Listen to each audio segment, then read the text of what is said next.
আজকে আমি আপনাদের সাথে ছোলার ডালের বরফির রেসিপি শেয়ার করছি। নমস্কার, কেমন আছেন সবাই? আমি জলিস কিচেন অ্যান্ড স্ট্রিট ফুডে আপনাদেরকে স্বাগত জানাই। এই বরফিটা আপনারা সবাই বানাতে পারবেন। আমি যেভাবে বলে দিচ্ছি ঠিক সেইভাবে আপনারা যদি বানান তাহলে খুব সহজেই এই মিষ্টিটা আপনারা ঘরে বানিয়ে নিতে পারবেন। সামনেই তো ভাইফোঁটাতে একবার এই রেসিপিটা নিজের ঘরে বানিয়ে দেখুন, খেতে কিন্তু খুব সুস্বাদু হয়। ছোলার ডালের বরফি বানাবার জন্য আমি একটা কাপ নিয়ে নিয়েছি। এই কাপ ভর্তি মেপে আমি ছোলার ডাল নিচ্ছি। এই কাপ মেপেই আমি সব কিছু নেব। আপনারাও যে কোনো একটা কাপ কিংবা বাটি নেবেন। তারপরে এই ডালটাকে খুব ভালো করে জল দিয়ে 2-3 বার ধুয়ে নেব। ধুয়ে নেবার পরে এটাকে জল দিয়ে ঢেকে 2 ঘন্টার জন্য ভিজোবার জন্য রেখে দেবো। 2 ঘন্টার পরে আমি ঢাকাটা খুলছি, দেখুন আমার ডালগুলো কত সুন্দর ফুলে গেছে। এরপরে আমি একটা ছাঁকনি নেব, ছাঁকনির মধ্যে ডালগুলো সব দিয়ে দেবো। তাহলে কি হবে, যত জল আছে সব নিচে ড্রেন হয়ে যাবে। দেখুন এখানে জলগুলো সব পড়ে যাচ্ছে। এইভাবে আমি 20 মিনিট রেখে দিয়েছিলাম। 20 মিনিট পরে আমি একটা টাওয়েল নিয়েছি, টাওয়েলের মধ্যে আমি ডালগুলো দিয়ে দিচ্ছি, দিয়ে আমি খুব ভালো করে ডালগুলো পুছে নিচ্ছি। তারপরে আমি গ্যাস জ্বালিয়ে কড়াই বসিয়ে দিয়েছি। এখানে আমার গ্যাসের ফ্লেমটা মিডিয়ামে আছে। তার মধ্যে আমি ডালগুলো দিয়ে দিচ্ছি। এবারে আমি ডালগুলো ভেজে নেব। 5 মিনিট আমি এইভাবে ডালগুলোকে ভেজে নেব। যখন দেখব ডালের মধ্যে আর কোনো জলীয় অংশ নেই, তখন আমি এর মধ্যে হাফ কাপ ঘি নিয়েছিলাম, তার মধ্যে 1/4 কাপ ঘি এর মধ্যে দিয়ে দেবো। আমি এই কাপ মেপে নিয়েছিলাম। এই কাপ আমার এই দুটো কাপই কিন্তু একই পরিমাণের জিনিস ধরে, সেই জন্য আমি ওই কাপে হাফ কাপ আমি ঘি নিয়েছিলাম। তার মধ্যে আমি অর্ধেক ঘি এখানে দিয়েছি, দিয়ে আমি ডালটা ভালো করে ভেজে নিচ্ছি। বরফি বানাতে সবচেয়ে বেশি সময় লাগে ডাল ভাজার। আপনি মিডিয়াম আঁচে যত ভালো করে ডালটা ভাজতে পারবেন তত ভালো আপনার বরফি তৈরি হবে। দেখুন আমি ডালটা মিডিয়াম টু লো আঁচে ভেজে নিচ্ছি। ভাজতে ভাজতে দেখবেন ডালের থেকে একটা সুন্দর গন্ধ বেরোচ্ছে আর ডালের রঙটাও চেঞ্জ হয়ে যাচ্ছে। এই ডাল ভাজতে 20 মিনিট সময় লাগে। আর এটা মুখে দিয়ে চেক করে নেবেন। মুখে দিলে আর ডালমুট খেতে যেমন লাগে ঠিক ওরকম খেতে লাগবে। এখানে আমার ডাল ভাজাটা হয়ে গেছে, ঘিও ছাড়তে শুরু করেছে। আমি এখন একটা থালাতে ডাল ভাজাগুলো বার করে নিয়েছি, নিয়ে 10 মিনিট ছেড়ে দিচ্ছি। 10 মিনিট পরে আমি মিক্সিতে এই ডাল ভাজাটা গুঁড়ো করে নিচ্ছি। এর মধ্যে কিন্তু কোনো জল দেবেন না, একদম শুকনো গুঁড়ো করবেন। দেখুন এখানে আমার ডাল ভাজা গুঁড়ো হয়ে গেছে।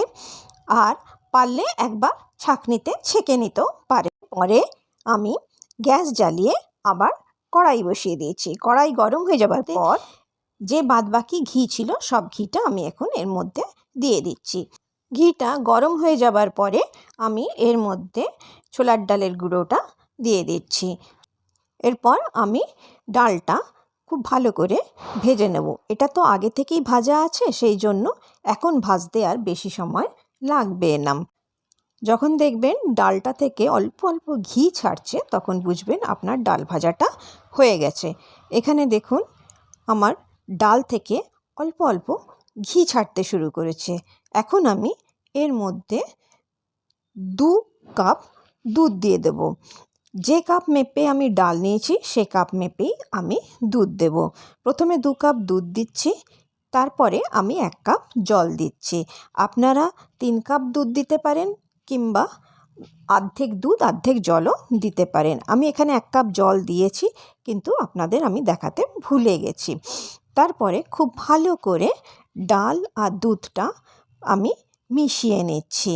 ডাল আর দুধটা যখন খুব ভালোভাবে মিশে যাবে তখন আমি 2টো এলাচকে গুঁড়ো করে এর মধ্যে দিয়ে দিচ্ছি। আমি এলাচের খোসাটা ফেলে দিয়েছি, এলাচের গুঁড়োটা আমি দিয়েছি, দিয়ে আবার খুব ভালো করে মিশিয়ে নিচ্ছি। তারপরে আমি 1 কাপ চিনি দিয়েছি। চিনি দেওয়ার পরে আবার ডালের সাথে চিনিটা খুব ভালোভাবে মিশিয়ে নিচ্ছি।